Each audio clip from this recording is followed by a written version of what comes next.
Hoxe estamos aquí, representantes, como digo, da Agrupación Socialista da Estrada e do Grupo Municipal, para facer, como non pode ser de outro xeito, unha valoración do primeiro ano de reenganche nesta legislatura do señor alcalde como alcalde da Estrada.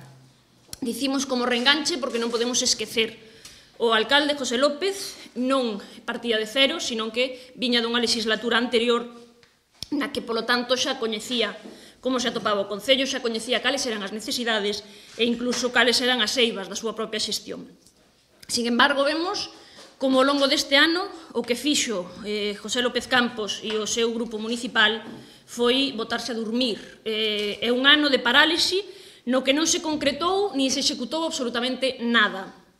O tempo demostra, unha vez máis, como nesta legislatura, neste comenzo de legislatura, a palabra de José López vale exactamente o mismo e significa exactamente o mismo que nos 4 anos anteriores, significa incumprimento. Podemos resumir con máis gasto en salarios, máis gastos en publicidade, maior deterioro dos servizos como basura, auga, asfalto, maior deterioro na imaxe que proxecta a vila, cero saneamentos, máis problemas a nivel municipal con denuncias de persoal, e podemos extractar neste ano 3 grandes decisións concretas. As únicas 3 decisións concretas que tomou neste ano foron para atentar contra os intereses dos estradenses. Atacou directamente aquilo que sustenta o interés e a defensa dos intereses dos estradenses. A primeira decisión que tomou foi incrementar os gastos de persoal, gastos de dedicacións no seu grupo. Claro, se temos en conta que a primeira decisión que tomou na legislatura pasada foi atentar novamente contra os estradenses, subíndolles a contribución máis dun 100%, pois non nos extraña que a primeira medida que tomase nesta legislatura fora unha subida, como dicimos, de máis dun 60% en gastos de dedicacións. Con respecto aos mesmos 4 anos anteriores, aprobou un salario de 40.000 euros para Juan Constenla. Evidentemente, creemos nós, necesitaba quen dera a cara por el cando, como sabemos todos, como está dedicándose a outras cousas máis que velar polos intereses da estrada, pois necesitaba quen lle cubrira o con a estrada diante dos veciños. Suplementou 25% a dedicación de Amalia Goldar e aprobou unha de 40.000 euros para o seu director de réximen interno, unha persona de confianza do alcalde. Non sabemos se a súa función é ser comisario político interno ou cal son, porque tampouco plasmou en ningunha medida o que se esperaba ou que os estradenses podíamos esperar del. E subiuse o seu propio salario un 30%, 13.000 euros máis ao ano que cobra o señor alcalde nesta legislatura por facer, como dicíamos, exactamente nada, por incumprir a palabra dada aos estradenses e atentar, que esa é a segunda gran decisión concreta que tomou, atentar contra a propiedade municipal para entregarllas a empresas privadas para seu beneficio e lucro propio. Estámonos a referir, e o sabredes todos, por exemplo, á decisión que adoptou na infraestructura do frontón. Unha infraestructura municipal, a única que temos que non teña columnas, que teña unha altura de unha natureza que permite practicar distintos deportes sin que o teito sexa un problema, e o único que decideu facer foi, se a finais de 2015 gastábamos todos os estradenses 107.000 euros na súa reforma, na reforma do teito, en facer que non tivese filtracións de auga, pois unha vez que fixemos e todos os estradenses pagamos a obra, chega esta legislatura, chega 2016, e o alcalde decide entregarlla a precio de saldo a unha empresa privada para que faga negocio. E a cambio, o Concello vai a recibir 62 euros ao mes durante 10 anos, 10 dos 20, que lles vai a entregar a concesión a esa empresa privada. Como dicimos, decisión de atentar contra a propiedade municipal, pero tamén o fai contra os orzamentos municipais, cando aproba un orzamento e despois, fora dese orzamento, decide entregar preto de 100.000 euros á Xunta de Galicia para arranxar o ximnasio dunha infraestructura que non é nosa, que é de titularidade da Xunta de Galicia. Polo tanto, quen está obrigado ao seu mantemento e ao seu cumprimento é outra administración. Preguntámonos cal vai a ser a inversión que vai a deixar de facer nos orzamentos para poder facer unha modificación de tal calado, 100.000 euros, que temos que sacar de outro lado, sacar de inversións municipais para darlle a outra administración.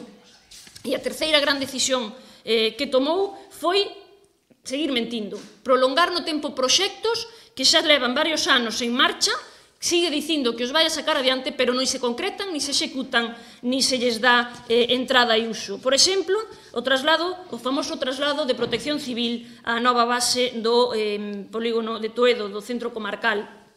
Un traslado que, se comenzou a obra En 2014, no Obradoiro 2014-2015, vemos como no 2016 a obra sigue sin rematar, non hai máis que pasar por ali e ver os papéis tapando as vergonzas desa obra dentro, e vemos como sigue sin vir para a vila ao centro de extensión agraria que ali mesmo se aloxa.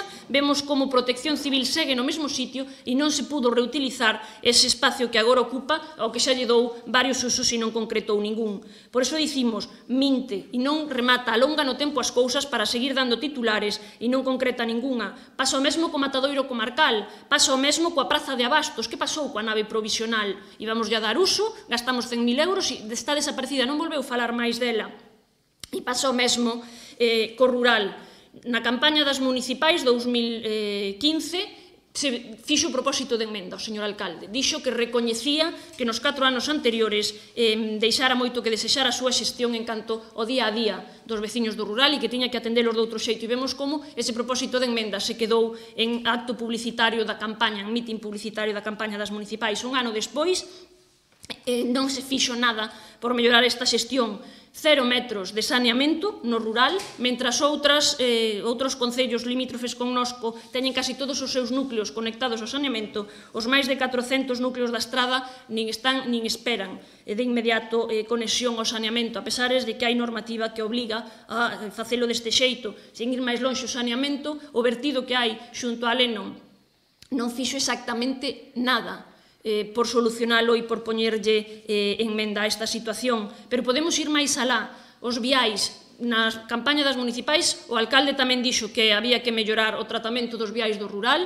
Habíanse camións de tarde, mañán e case prácticamente noite nas pistas facendo durante a propia campaña, e desde aquela 0 metros, 0 kilómetros de camiños asfaltados ou reasfaltados nas parroquias. Pero podemos falar do mesmo nos desbroces.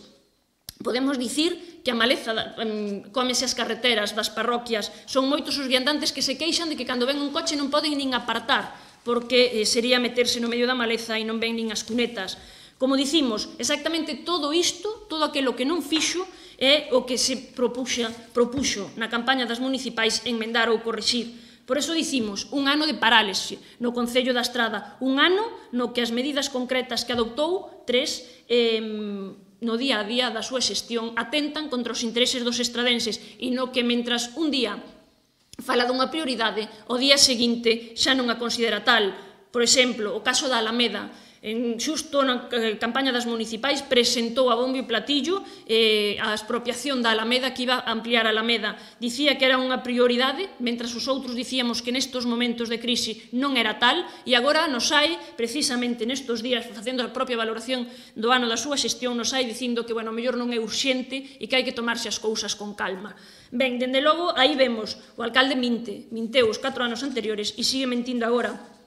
Pero todo isto só ten unha explicación, é que o alcalde non está a velar polos intereses dos estradenses. O alcalde está lonxe das necesidades que temos no día a día. O que está facendo é intentar escalar postos dentro do Partido Popular. El mesmo lle recoñeceu a algún medio de comunicación cando dixo que se sentía moi cómodo nas súas novas responsabilidades no partido en distintas cousas, que si programa electoral, que si... Bueno, ben, entendemos que estea ás súas cousas, pero debe de estar ás cousas de todos, que para iso o elixiron os estradenses.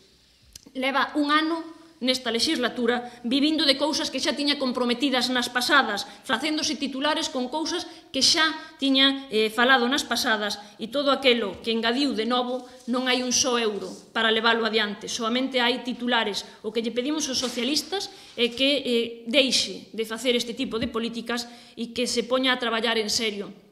Está ben que faga anuncios e que faga proxectos de cara a 2019 e poña cousas de cara a 2020 na axenda política, pero o que ten que atender é o día a día. Por exemplo, e non se escapará a ninguén, estamos a falar do ambulatorio estradense. Onde están esas medidas para solucionar as eivas que temos agora mesmo? Está ben pensar no 2019, pero tamén hai que pensar nos veciños e nas veciñas que ven as dificultades cada día. Está ben falar de proxectar de cara a 2020 melloras no rural, melloras na imaxe do casco urbano, pero que pasa co actual? Que pasa co agora e co día a día? Parálise, maior deterioro dos servicios, máis gasto en salarios, máis gastos en publicidade, 0 saneamentos, 0 mellora en viais e, como dicimos, atentar contra os intereses dos estradenses. Ese é o resumo do primeiro ano de reenganche do señor alcalde ao fronte do goberno da Estrada.